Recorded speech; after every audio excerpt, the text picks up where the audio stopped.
تمہیں سلامتی کی دعوت دے، تمہارے لیے سلامتی کی دعا کرے، تم اس سے بہتر کلمات کے ساتھ اسے کہو۔ اور یہ بات ذہن میں رکھیں، اس کا اجر کتنا ہے۔ نبی مکرم صلی اللہ علیہ وسلم نے فرمایا، جب دو مسلمان ایک دوسرے سے محبت سے ملتے ہیں، شیک ہینڈ، ایک ہاتھ دوسرے سے ملاتا ہے، ان دونوں کے ہاتھ الگ نہیں ہوتے، اللہ ان دونوں کے گناہ معاف کر دیتے ہیں۔ کیا کبھی اس سوچ کے ساتھ کیا ہے ہم نے کہ اللہ رب العزت نے اس کا کیا اجر رکھا ہے؟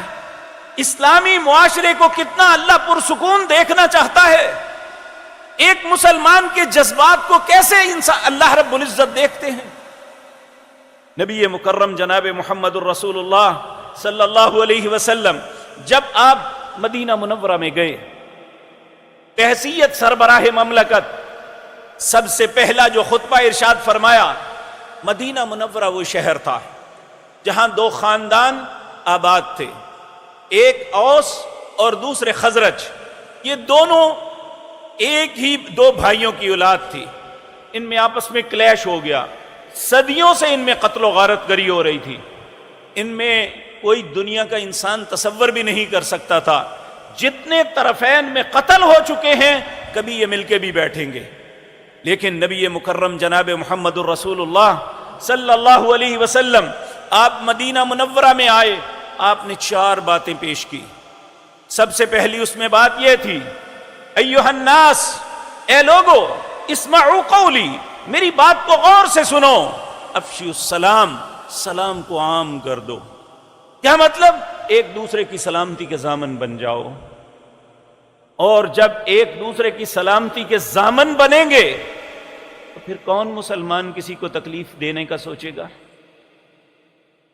جب یہ خیر کے جذبات دل کے اندر پیدا ہو جائیں، ہم اسے اللہ کا ایک حکم تصور کر لیں کہ میرے رب نے یہ حکم دیا ہے، میرے پیغمبر کی یہ نصیحت ہے، آپ نے فرمایا افشوا السلام، سلام کو عام کر دو، ایک دوسرے کی سلامتی کے ضامن بن جاؤ۔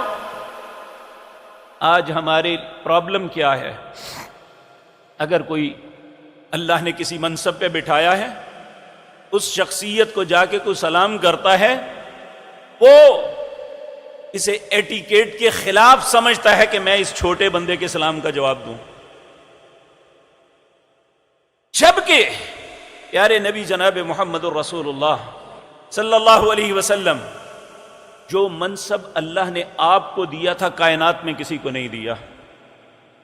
آپ نبیوں کے امام ہیں، امام الرسل، سارے رسولوں کے امام، اور دنیا اور آخرت میں اللہ نے اولاد آدم کی سرداری آپ کو نوازی، اور آپ کی کیفیت کیا تھی؟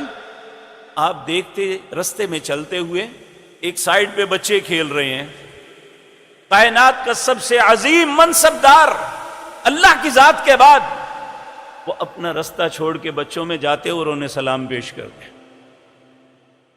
یہ ہمارے نبی کی تعلیمات ہیں۔ تو ہم جس نبی کا کلمہ پڑھتے ہیں، کیا ہمیں ان کی تعلیمات پہ نہیں چلنا چاہیے؟ ایک مسلمان کی حیثیت سے ہم پہ ایک دوسرے کا حق ہے۔ نبی کریم صلی اللہ علیہ وسلم نے فرمایا، ایک تو بات میں پہلے عرض کی کہ جب مسلمان سے ملتا ہے، اس کے لیے سلامتی کی بات نہیں کہتا، فرشتے تعجب کرتے ہیں یہ کیسا مسلمان ہے، اس نے دوسرے کو سلام نہیں کہا، اگر اس نے کہا تو دوسرے نے جواب نہیں دیا، یعنی تعجب کرتے ہیں۔